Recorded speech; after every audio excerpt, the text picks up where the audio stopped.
Alors, l'hydrogène, Stellantis en a marre ou pas?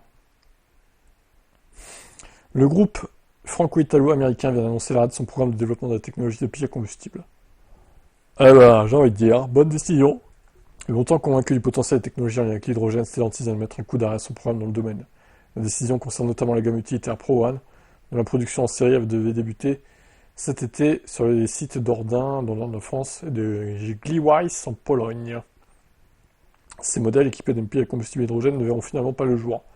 Stellantis justifie ce revirement par la faible disponibilité des stations de ravitaillement, les coûts d'investissement encore trop élevés, un marché jugé trop étroit pour assurer une rentabilité à court terme. Pour Jean-Philippe Imparato, directeur des opérations pour Stellantis en Europe, ce retrait s'inscrit dans un recentrage stratégique pour le groupe.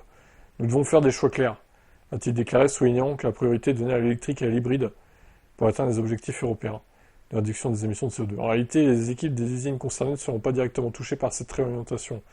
Le groupe précise que les effectifs seront maintenus.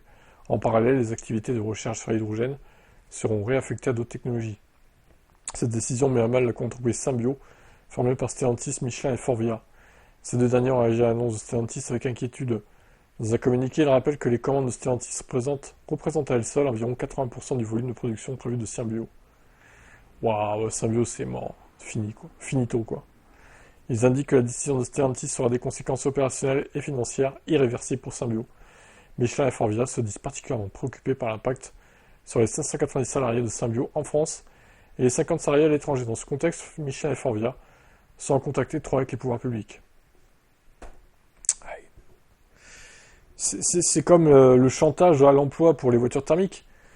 Oui, certes, c'est dommage pour les gens en question qui perdent l'emploi, je ne dis pas le contraire. Mais l'hydrogène, ces gens-là pouvaient réfléchir et se dire, ah, l'hydrogène, c'est brinque-ballant un petit peu quand même. Est-ce que mon emploi va être, sur le long terme, sûr et certain? Non, mais tu peux réfléchir, tu peux anticiper en fait. C'est ça le truc. Je suis sûr que parmi eux, certains devaient avoir des doutes quand même. Bon, bah, là, il n'y a plus de doute possible, c'est mort. L'hydrogène, je vous le dis, c'est mort et enterré en fait. Plus personne va s'intéresser à l'hydrogène, va développer des trucs hydrogène. Peut-être Toyota qui fait de la résistance encore, mais bon, ils se trompent totalement en fait. C'est pas eux qui auront le dernier mot cette fois. Bref, l'hydrogène, il y avait quelques espoirs il y a 4-5 ans encore, mais plus les années passent en fait, et plus on se dit que c'est mort-né en fait. C'est mort-né. C'est triste hein, pour l'hydrogène, mais bon. Encore une fois, ils n'ont pas réussi à améliorer l'efficience des voitures hydrogène. Pour faire rouler, il y avait quoi? Il y avait un... C'était combien? 60 kWh pour faire 100 km, je crois, ou 50 kWh, je sais plus exactement. Comparé à une voiture électrique pure à batterie, c'est 15 en fait. Tu vois la différence un peu? Il y a un problème, il y a un problème d'efficience, clairement. Ça reste un peu plus efficient qu'une thermique, mais bien moins efficient qu'une électrique pure en fait. C'est bien là le problème. Puis pour stocker l'hydrogène et tout, puis ça coûte cher.